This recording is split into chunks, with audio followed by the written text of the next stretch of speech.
आज की कहानी है मुझे भी पैसे चाहिए।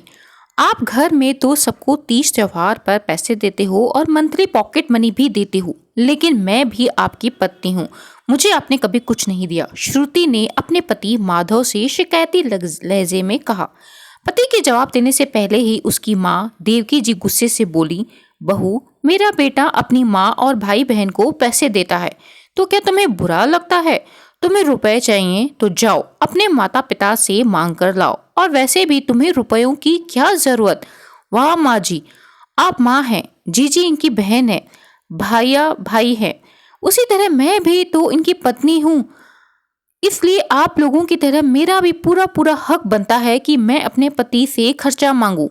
मैं अपने मायके से क्यों मांग कर लाऊं? आप लाती हैं क्या अपने मायके से मांग कर? श्रुति मन ही मन बुदबुदाई। अच्छा अच्छा, तुम लोग लड़ाई झगड़ा बंद करो।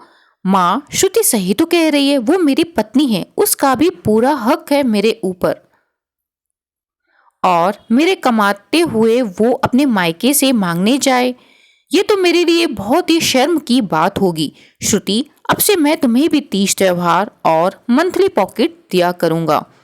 कहते हुए माधव ने बात खत्म की। माधव अब सभी घर वालों के साथ साथ अपनी पत्नी श्रुति को भी रुपए देने लगा। जहां उसकी माँ भाई बहन अपने सारे रुपए खाने पीने और ऑनलाइन खरीदारी शॉपिंग करने में खर्च कर देते, वहीं श्रुति अपने पैसे बचाकर सोच समझकर खर्च करती। तो घर में सब उसे कंजूस भी कहते और उसका मजाक भी उड़ाते।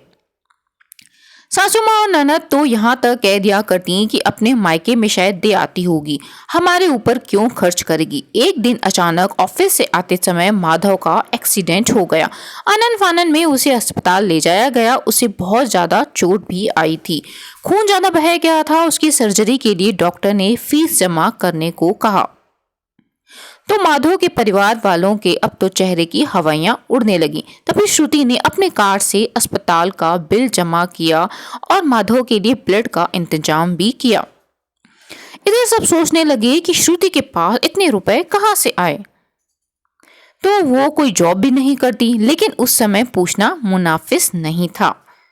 माधव की सर्जरी हो गई, उसे होश आया तो सब उसे मिलने भी आए। तो उसका सबसे पहला सवाल यही था कि आप लोगों ने अस्पताल का बिल वगैरह कैसे जमा किया? मैं तो बेहोश पड़ा था। मेरे अलावा तो इस घर का और कोई सदस्य नौकरी भी नहीं करता। अचानक से आई इस मुसीबत से आप लोगों की किसने मदद की? माधव ने धीमी आवाज में पूछा। तुम परेशान मत हो, अस्पताल का बिल श्रुति ने जमा किया है। देवकी जी बेटे का सर सहलाते हुए बोली। श्रुति, तुमने कहां से जमा किया? क्या तुमने अपने मायके वालों से रुपए लिए? माधव ने परेशान होते हुए पूछा। माधव, ये आपके दिए हुए पैसे हैं जिन्हें मैं हमेशा बचाकर रखती थी। मेरी सारी जरूरतें तो आप ही पूरी किया करते थे, फिर मैं फिजूल में उन्हें क्यों खर्च करूं? मैं अपने सारे पैसे बैंक में जमा कर देती थी। मैंने हमेशा अपनी माँ को देखा है, वो हमेशा हर मौके पर पापा से रुपए जरूर लेती थी